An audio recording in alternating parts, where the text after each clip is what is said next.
हाय दोस्तों, आप सभी लोगों का एक बार पुनः एक नए प्रैक्टिकल लाइव वीडियो में स्वागत करता हूं। आज के इस वीडियो में हम ये जानेंगे कि एमसीसी पैनल के पास से ही किसी मोटर का आईआर टेस्ट, किसी मोटर का बाइंडिंग का रेजिस्टेंस टेस्ट कैसे किया जाता है।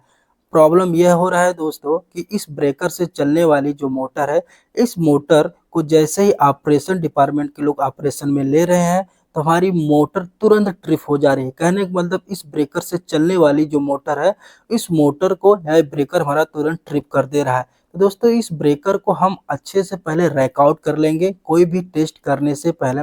जब ब्रेकर को रैकआउट कर लेने के बाद जो हमारी आउटपुट केबल है ना, उस आउटपुट केबल के सामने जो हमारा ये जो चैम्बर है ना, ये प्लेट आप देख रहे हैं, इस प्लेट को अच्छे से हम रिमूव कर लेंगे। और यहाँ पर आपको बहुत सावधानी से काम करना है कि आपका कहीं भी हाथ लाइव वायर में टच ना हो जाए। ओके, तो दोस्तों यहाँ इसको रिमूव कर लिए। उसके बाद हम क्या करेंगे, इस मैगर को अच्छे से सेटअप करेंगे। मैगर को सेटअप करने से पहले आपको क्या ध्यान देना है कि जो हमारा रेड कलर का पॉजिटिव प्रोब है, इसको हमको पॉजिटिव पे ही अच्छे से कनेक्ट करना है।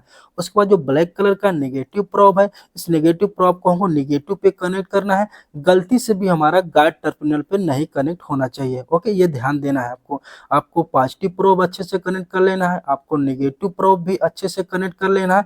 जब ये नेगेटिव प्रोब और पॉजिटिव प्रोब अच्छे से कनेक्ट कर लेंगे, उसके बाद हम ये टेस्ट करेंगे कि हमारा जो मेगर है जिससे हम टेस्ट करने वाले हैं, यह मेगर हमारा सही है नहीं। ये आपको एक बार क्रॉस चेक जरूर कर लेना है। इसके लिए हम क्या करेंगे कि हमारा जो नेगेटिव प्रोब है और जो हमारा पॉजिटिव प्रोब है, इन दोनों को आपस में शॉर्ट करेंगे। शॉर्ट करके हम मेगर को हम टेस्ट करेंगे कि हमारा मेगर सही है कि नहीं। ओके, ये आपको जरूर कर लेना है। तो चलिए, हमारा जो पॉजिटिव प्रोब को भी हम इस नेगेटिव प्रोब के पास जो हमारा प्लेट है उसके साथ हम कनेक्ट कर देते हैं। ओके, इससे कनेक्ट कर देंगे, उसके बाद हम टेस्ट करेंगे। ये आपको जरूर करना है। ओके, कहीं भी आप जब टेस्ट करने जाए जरूर आपको कर लेना है। तो आप क्या करेंगे, हम मेगर को हम यहाँ से ऑन करते हैं। जैसे ही आप यहाँ पर मेगर को हम आप ऑन करेंगे तो यहाँ पर देखेंगे कि बहुत सारी इंफॉर्मेशन इस डिस्प्ले पर आपको देखने को मिलेगी, जो मैं आगे आपको हर एक पॉइंट को बताते हुए चलूंगा। ओके, तो दोस्तों ये जो हम डिस्प्ले पे ऑन कर लिए हैं, तो आप ऊपर की तरफ देखिए, डिफ़ॉल्ट रूप में यहाँ पे 250 वोल्टेज ब्लिंक हो रहा है। इसका मतलब इस मेगर में 250 वोल्टेज डिफ़ॉल्ट रूप में सेट है। ओके, तो हम इसको हम बढ़ा करके 500 वोल्टेज कर लेंगे, क्योंकि हमारी जो वोल्टेज हमारी मोटर की रेटिंग वोल्टेज है वो 415 है, तो इसको 500 वोल्टेज बढ़ा करके हम कर लेंगे। ओके, उसके बाद जो टेस्ट बटन है, इस टेस्ट बटन को प्रेस करके टेस्ट करेंगे कि हमारा मेगर सही है या नहीं। ओके, चलिए इसको प्रेस करते हैं, प्रेस करके चेक कर लेते हैं एक बार। देखिए, जैसे प्रेस करके हम यहाँ पर चेक किए तो आप देखिए जो 500 वोल्टेज हम अप्लाई किए तो 500 का 500 वोल्टेज हमारा ड्रॉप हो गया। यहाँ पर आप देख सकते हैं 500 वोल्टेज अप्लाई किए थे, ऊपर की तरफ देखिए 500 का 500 वोल्टेज ही ड्रॉप हो गया। इसका मतलब हमारा मेगर एकदम परफेक्ट है। उसके बाद यहाँ पर रेजिस्टेंस की रीडिंग भी आप देख सकते हैं। यहाँ पर देखिए, ये जो रेजिस्टेंस लगभग 3 किलो ओम दिखा रहा है, और ये जो एरो है ना, ये एरो ये रिप्रेजेंट कर रहा है कि जो 3 किलो ओम दिखा रहा है, इससे भी बहुत कम, मतलब एक तरह से 0 ओम रेजिस्टेंस है। ओके, इसका मतलब ये जो मेगर है दोस्तों, यह मेगर हमारा परफेक्ट है। इस मेगर में कोई भी दिक्कत नहीं है। जो 500 वोल्टेज अप्लाई किए थे, 500 वोल्टेज हमारे यहाँ ड्रॉप हो रहा है। ओके, ठीक है ना, क्योंकि हमारा जो पॉजिटिव प्रोब और नेगेटिव प्रोब दोनों आपस में शॉर्ट है, इसलिए यहाँ पर 500 का 500 वोल्टेज हमारा ड्रॉप हो जा रहा है। ओके, क्लियर हो ना। उसके बाद दोस्तों क्या करेंगे कि जो हमारा पॉजिटिव प्रोब है, इस पॉजिटिव प्रोब में जो हमारी आउटपुट की केबल है, उस आउटपुट केबल में किसी एक केबल पे, तो चलिए सबसे पहले हमारा जो रेड फेस का जो केबल है, उस रेड फेस के केबल में प्रोब को अच्छे से कनेक्ट कर लेंगे। आपको ध्यान देना है कि जब प्रोब को कनेक्ट करें, आपको प्रोब मतलब लूज नहीं होना चाहिए, अच्छे से कनेक्ट कर लेना है। उसके बाद दोस्तों हम यहाँ करेंगे, जो हमारा जो मेगर है ना, इस मेगर में जो 500 वोल्टेज आप देख रहे हैं ऊपर की तरफ, ये 500 वोल्टेज हमने यहाँ पर सेट किया है। अब हम टेस्ट बटन को कुछ समय तक प्रेस करके छोड़ते हैं। जैसे हम यहाँ से प्रेस करके हम जब छोड़ेंगे ना, तो हमारा टेस्ट स्टार्ट हो जाएगा। तो चलिए इसको प्रेस करके हम छोड़ते हैं। अब देखिए, जैसे हम प्रेस करके छोड़िए तो यहाँ पर देखिए जो 500 वोल्टेज हम सेलेक्ट किए थे, तो यहाँ पर आपको स्क्रीन पे देखने को क्या मिलेगा कि हम 535 वोल्टेज हमारा इंजेक्ट हो रहा है हमारी बाइंडिंग में। यहाँ से 535 वोल्टेज डीसी वोल्टेज इंजेक्ट हो रहा है। तो यहाँ पर आप करंट देखिए 230, 234, 220, मतलब करंट हमारी चेंज हो रही है। और करंट कितनी है, नैनो एम्पियर। एम्पियर नहीं, नैनो एम्पियर, मतलब बहुत कम करंट यहाँ पर आपको देखने को मिल रही है। ओके, यहाँ पर नैनो एम्पियर में करंट फ्लो हो रही है मोटर की बाइंडिंग और मोटर की बॉडी के बीच में। ओके, क्योंकि दोस्तों हमारा जो रेड कलर का प्रोब जो हमारा आर फेस पे कनेक्ट है, वह आर फेस जिस बाइंडिंग से कनेक्ट है उस बाइंडिंग से और मोटर की बॉडी के बीच में हमारी ये करंट ये फ्लो हो रही है। ठीक है ना, क्लियर हुआ आपको। अब उसके बाद दोस्तों यहाँ पे देखिए राइट साइड में हमारा टाइमर चल रहा है। ये टाइमर 56, 57, 58 ये जो सेकंड में चल रहा है। तो अगर किसी भी मोटर को हमको आईआर टेस्ट करना है तो मिनिमम हमको 1 मिनट तक यानी 60 सेकंड तक टेस्ट तो करना ही है। मैक्सिमम हम 10 मिनट तक करते हैं, या मोटर की कैपेसिटी मोटर के रेंज पे हम ये डिपेंड करता है। ओके, क्लियर हुआ। अब इसके बाद दोस्तों ये जो आप चीज आप समझ लिए, तो बीच में आप देखिए कि यह मोटर हमारे 3.80 गीगा ओम ले रही है। मतलब हमारी ये मोटर की जो बाइंडिंग है जो आर फेस से कनेक्ट है वह ग्राउंड के साथ उसका जो रेजिस्टेंस आ रहा है बहुत अच्छा आ रहा है। देखिए 3.98 गीगा ओम आ रहा है। ठीक है, क्लियर हुआ। तो यहाँ पर दोस्तों हमारा जो आर फेस है, जो आर फेस जिस बाइंडिंग से कनेक्ट है उसका रेजिस्टेंस देखिए बहुत अच्छा। चलिए इस टेस्ट को बंद करते हैं तो देखिए यहाँ पर 4.10 गीगा ओम यहाँ पर आपको देखने को मिल रहा है। तो हम अभी पहली हम केबल को टेस्ट कर लिए, तो इससे क्या हुआ कि हमारी जो आर फेस की केबल के साथ साथ हमारी जो बाइंडिंग है ना वह भी यहाँ पर टेस्ट हो गई ग्राउंड के सापेक्ष में। क्लियर हुआ। तो चलिए दोस्तों अब हम प्रोब को निकाल करके हमारी वाई फेस पे कनेक्ट कर लेते हैं। अच्छे से हमको कनेक्ट करना, ये चीज हम हमेशा ध्यान देखना है कि लूज कनेक्शन नहीं रहना चाहिए। ओके, उसके बाद जब हम कनेक्ट कर लिए हैं तो यहाँ देखिए 500 वोल्टेज हमारा ऑलरेडी सेलेक्ट है।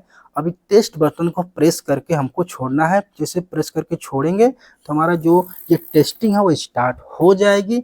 अब यहाँ पर जब टेस्टिंग स्टार्ट हो जाएगी तो हमारा जो वाई फेस जिस बाइंडिंग से कनेक्ट है और हमारी जो मोटर की बॉडी है उसके बीच में हमारा टेस्टिंग परफॉर्म हो रहा है।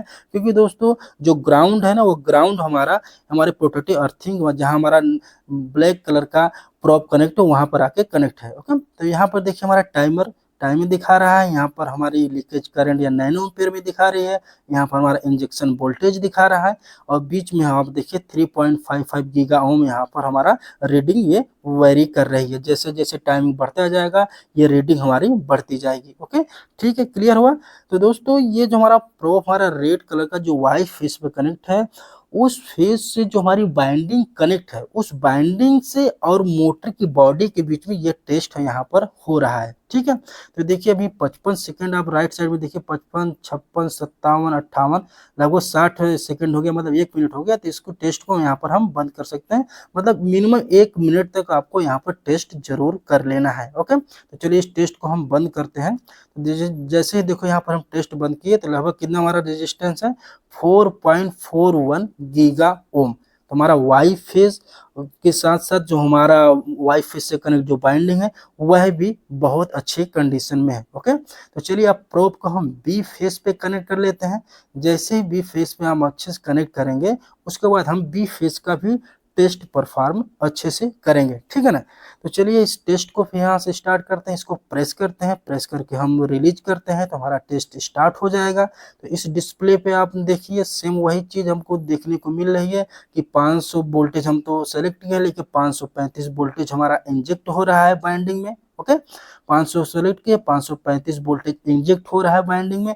यहाँ पर देखिए 200, 197, 185 नैनो एम्पियर हमारी मोटर की बाइंडिंग और बॉडी के बीच में फ्लो हो रहा है। और बीच में आप देखिए ये हमारा रेजिस्टेंस, ये हमारा रेजिस्टेंस कौन सा है कि जो बाइंडिंग है उस बाइंडिंग और मोटर की बॉडी के बीच का ये रेजिस्टेंस है। ओके, तो ये दोस्तों जो हमारा रेड कलर का प्रो जो बी कनेक्ट है ना, तो ये बी फेस से जो हमारी बाइंडिंग कनेक्ट है उसका रेजिस्टेंस यहाँ पर आपके आंखों के सामने यह देख रहे हैं। जैसा कि आप लोगों ने लाइव देखा कि हम प्रत्येक फेज से कनेक्ट होने वाली हमारे तीनों बाइंडिंग को ग्राउंड के सापेक्ष में हम मेगर की सहायता से आईआर टेस्ट यानी इंसुलेशन रेजिस्टेंस टेस्ट किए। आप देख सकते हैं कि प्रत्येक फेज से कनेक्ट होने वाली हमारी बाइंडिंग ग्राउंड के सापेक्ष में बहुत अच्छी वैल्यू आ रही है।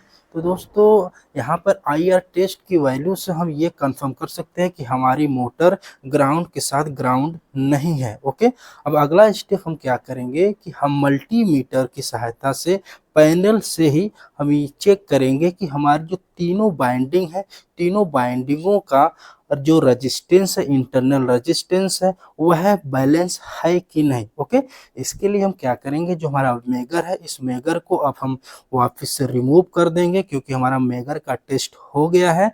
अब हम इस मल्टीमीटर की सहायता से हम पैनल के पास से ही हम बाइंडिंग का इंटरनल रेजिस्टेंस यहीं से ही चेक करके आपको दिखाते हैं कि कैसे चेक किया जाता है। ओके, जो हम टेस्ट करेंगे, हमारी बाइंडिंग का रेजिस्टेंस चेक करेंगे, तो इसमें हमारी केबल का रेजिस्टेंस और प्लस मोटर की बाइंडिंग का रजिस्टर दोनों ऐड रहेगा। ओके, तो देखिए हमारा इस मल्टीमीटर में हम सेलेक्टर स्विच जो है, उस सेलेक्टर स्विच को हम रेजिस्टेंस पे सेट कर दिए हैं। ओके, उसके बाद हम क्या करेंगे, जो हमारा मल्टीमीटर का दो प्रोब है, इस प्रोब को हम एक बार R phase plus Y phase के बीच में कनेक्ट करके चेक करेंगे कि कितना रेजिस्टेंस आ रहा है। जैसे कि आप देख सकते हैं लाइव की 7.4 ओम रेजिस्टेंस यह आ रहा है आर और वाई के बीच में। ओके, अब दूसरा हम क्या करेंगे कि आर और बी के बीच में चेक करेंगे। तो देखिए आर और बी के बीच में हम प्रोब को लगा दिए हैं, तो आर और बी के बीच में भी 7.4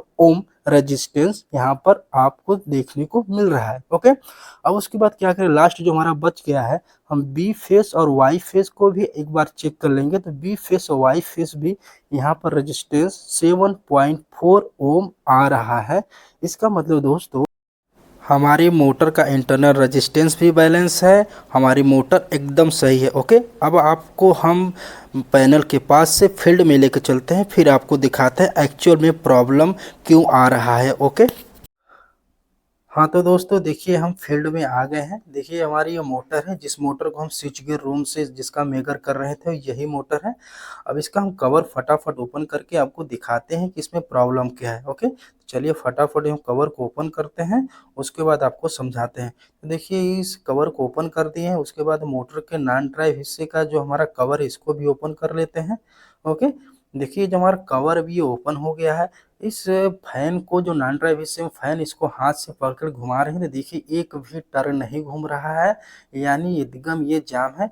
इस मोटर से हमारा जो गियर बॉक्स कनेक्ट है, इस गियर बॉक्स से हमारा स्क्रू कन्वेयर कनेक्ट है, यानी ये एक टर्न भी नहीं घूम रहा है।